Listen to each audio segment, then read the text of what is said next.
Good morning, guys. Hope you're all doing well today. I'm going to continue with reading excerpts of my story.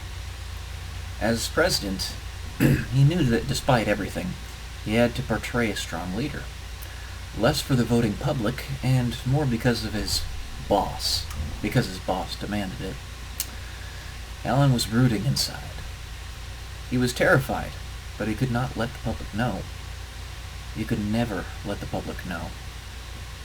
He was blessed that he didn't have an immediate family that he had to hide himself from.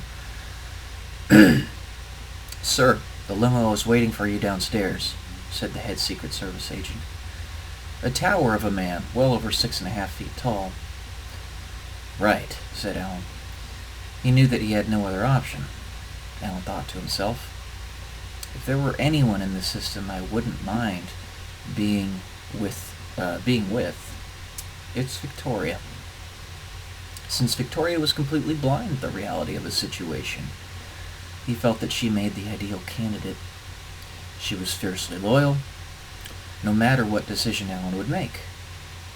With her, he could release his desires and never have to worry about her catching on to how truly broken he was inside. But she was 15 years younger than him. This is partially what gave her the naivety he so sought. But he knew that it would never work. He must remain alone. He would always be alone. Alan got into the limousine, and the head Secret Service agent followed him, barely able to manage to squeeze through the door, despite its larger-than-average size.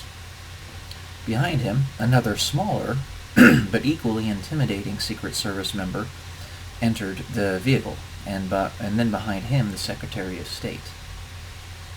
As the door closed behind the Secretary of State, Alan stood up in his seat and hollered, "Why didn't any of you wake me up this morning?" "There were more than 20 of your Secret Service agents surrounding my bedroom, and none of you had the courtesy to go in and wake me up? Come on now. You knew I had a big event to prepare for today. I set my alarm, but it didn't go off."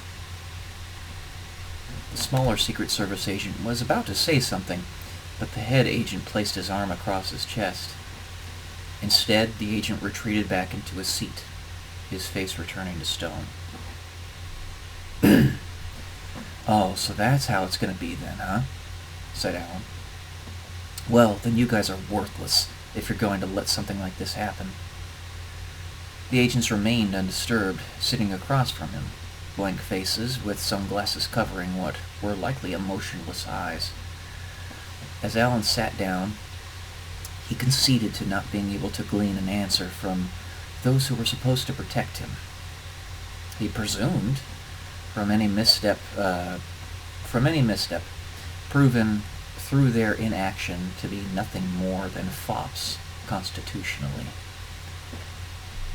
He looked to his left and saw the pleading eyes of his Secretary of State. "What do you think, Greg?" he said to the pudgy figure sitting to his left, legs wiggling out of anxiousness. Greg's eyes were glassy with tears, steadily forming in the creases between his eyelids. They had a depth to them. The fierce blue color of his irises enlightened Alan that Greg's pudginess was not a consequence of overindulgence, but of fear, depression, and intense sorrow. The outward expression of the pound of flesh he had to sacrifice to stay sane. "Alan, something big is happening, but no one has told me anything. Can you believe that? The Secretary of State is completely in the dark on this, Alan. Surely you can enlighten me." "Greg, I don't think I could tell you any more than you could tell me," said Alan, as the roar of a formation of F-22s screamed overhead. It was a clear day, not a cloud in the sky, but with a palpable tension in the air. "Alan, if I have nothing to bring to the boss, and you have nothing, I can only assume that he has something to bring to us." "That's the way it would appear, Greg. Or else I wouldn't have had to scream at those meatheads about not waking me up." As Alan said this, a slighted grimace of condescension cracked through the seams of the larger security agent's stone face. All this manipulation, all this death and destruction. You'd figured they'd get bored of it all at some point, right?